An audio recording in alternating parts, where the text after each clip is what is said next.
So hair puff కోసం చాలా మంది ఇట్లాంటి హెయిర్ బన్స్ అయితే యూజ్ చేస్తూ ఉంటారు. బట్ ఈ రోజు వీడియోలో అయితే ఇట్లాంటి హెయిర్ బన్స్ ఏమీ యూజ్ చేయకుండా వాల్యూమ్ ఎలా క్రియేట్ చేసుకోవాలనేది, ఈ షేప్ లో ఉన్న పఫ్ క్రియేట్ కావాలి అని అంటే ఎంత మెజర్మెంట్ తీసుకోవాలి.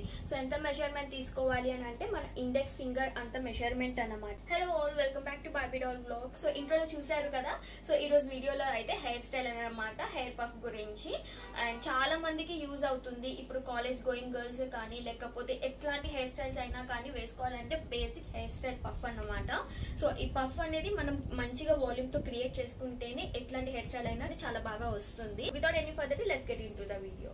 పోయే మెజర్మెంట్ ద్వారా మీరు కనుక హెయిర్ పఫ్ తీసుకుంటే చాలా క్యూట్ గా కనిపిస్తుంది అండ్ వాల్యూమ్ కూడా బాగా క్రియేట్ అవుతుంది. సో ఆ మెజర్మెంట్ ఏం లేదండి, మీ థంబ్ ఫింగర్ అండ్ మీ ఇండెక్స్ ఫింగర్ ఉంటుంది కదా, ఇదే లెంత్. సో ఎవరికైనా కానీ పఫ్ ఎంత స్పేస్ తీసుకోవాలి, ఎంత వరకు క్రియేట్ చేసుకోవాలి అని అంటే ఇదే మెజర్మెంట్ అన్నమాట. సో ఫస్ట్ మీ థంబ్ ఫింగర్ ని మీ ఫోర్ హెడ్ దగ్గర ప్లేస్ చేసుకొని అండ్ మీ ఇండెక్స్ ఫింగర్ ని ఇక్కడ ప్లేస్ చేసుకోండి. సో ఇంతవరకు మీరు హెయిర్ అనేది తీసుకోవాలి. అండ్ ఎంత వాల్యూమ్ తీసుకోవాలి అని అంటే మన ఐబ్రోస్ ఆర్చెస్ ఉంటుంది కదా, సో వాటికి క్రాస్ గా, ఓకే. సో మన ఐబ్రోస్ ఆర్చెస్ హై పాయింట్ ఉంటుంది కదా, సో వాటికి క్రాస్ గా ఇట్లాగా హెయిర్ తీసుకోవాలి. అండ్ వెనకాల ఎంత వరకు హెయిర్ తీసుకోవాలి అని అంటే ఈ మెజర్మెంట్ అన్నమాట, ఓకే. సో ఈ ఇండెక్స్ ఫింగర్ ఎక్కడైతే ఉండిందో సో ఇంతవరకు నేను హెయిర్ అనేది పఫ్ క్రియేషన్ కోసం పక్కకి తీసేస్తున్నా, ఓకే. సో ఇప్పుడు ఈ హెయిర్ తోటి నాకు ఇక్కడ పఫ్ అనేది క్రియేట్ అవుతుంది. ఆఫ్ హెయిర్ ని అయితే నేను తీసుకున్నాను కదా హెయిర్ పఫ్ కోసం. సో ఇప్పుడు దీన్ని ఎట్లాగా మనం వాల్యూమ్ క్రియేట్ చేసుకోవాలి. హెయిర్ క్రింపింగ్ అయినా చేసుకోవచ్చు, లేదు అని అంటే బ్యాక్ కోమింగ్ ద్వారా వాల్యూమ్ అయితే క్రియేట్ చేసుకోవచ్చు అండి.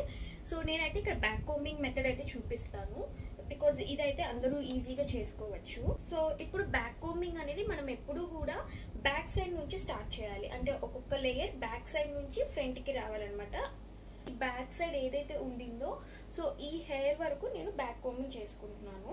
సో కోంబ్ ఒక్కసారి అంటే పైనుంచి ఆల్మోస్ట్ 4 ఇంచెస్ హైట్ నుంచి, ఓకే, ఇట్లాగా బ్యాక్ కోమింగ్ చేసుకోవాలి. అండ్ దాని తర్వాత నెక్స్ట్ లేయర్, దీని ముందు ఏదైతే ఉండిందో లేయర్ అది తీసుకోవాలన్నమాట, ఓకే. అండ్ దాని ముందు లేయర్,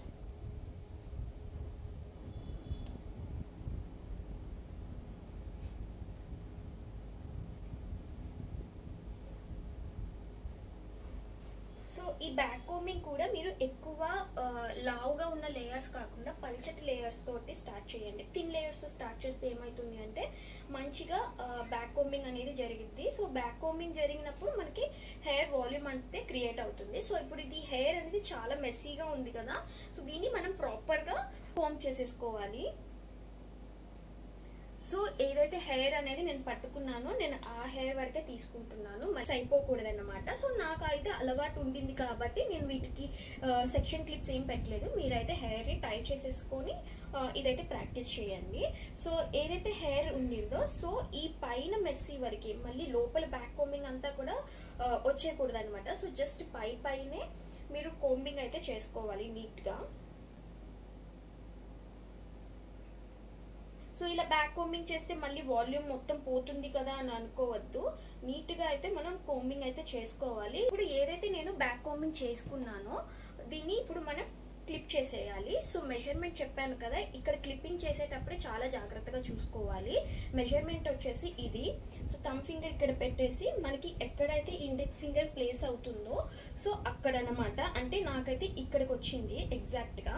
సో ఇప్పుడు నేను ఇక్కడ ప్లక్ చేసుకోవాలి. సో ప్లక్ చేసుకునే ముందు ఏం చేస్తారు అని అంటే, ఇది జనరల్ గా పట్టుకున్నాను కదా, సో కొంచెం ఇట్లాగా పుష్ చేసుకోండి ముందుకి,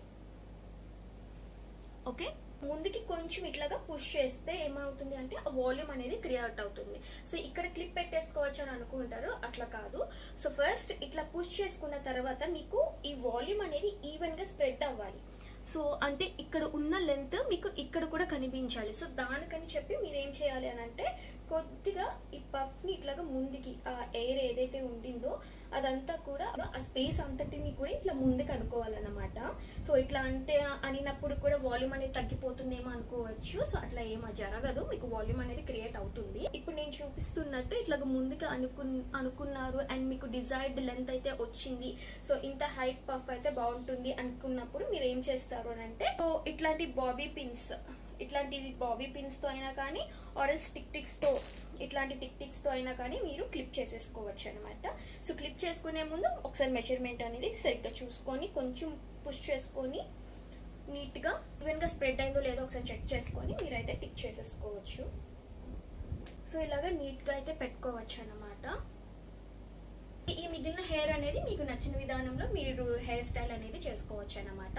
so basic puff hair style అయితే నేను మీకు ఇక్కడ చూపించాను. అండ్ ఇంకొకటి ఏంటి అంటే, ఇది ఎంత వాల్యూమ్ అంటే మన హెయిర్ వాల్యూమ్ అనేది ఎంతైతే క్రియేట్ చేసుకున్నామో, సో ఈ సైడ్ హెయిర్ కూడా కొంతమందికి థిన్ గా ఉంటుంది కదా. సో ఇక్కడ నేను ఇట్లా చేస్తే మీకు ఇక్కడ హైట్ వాల్యూమ్ ఎక్కువ వస్తుంది అండ్ ఈ సైడ్ అయితే తగ్గినట్టుగా కనిపిస్తుంది కదా. సజెషన్ ఏంటి అని అంటే, ఈ సైడ్ హెయిర్ ని కూడా లైట్ గా మీరు బ్యాక్ కోంబింగ్ చేసుకుంటే ఇక్కడ కూడా మీకు వాల్యూమ్ అనేది క్రియేట్ అవుతుంది. సో ఎలా అనిపించిందండి మీకు ఈ వీడియో? ఇన్ఫర్మేటివ్ గా అనిపించిందా హెయిర్ పఫ్ గురించి? మీకు ఇంకా ఏమైనా డౌట్స్ ఉంటే కమెంట్ సెక్షన్ లో అడగచ్చు. So thank you so much for watching అండి. ఇంకా నా ఛానల్ మీరు కనుక సబ్స్క్రైబ్ చేసుకోకపోతే ప్లీజ్ సబ్స్క్రైబ్ చేసుకోండి అండ్ ఆల్సో లైక్ కూడా చేయండి.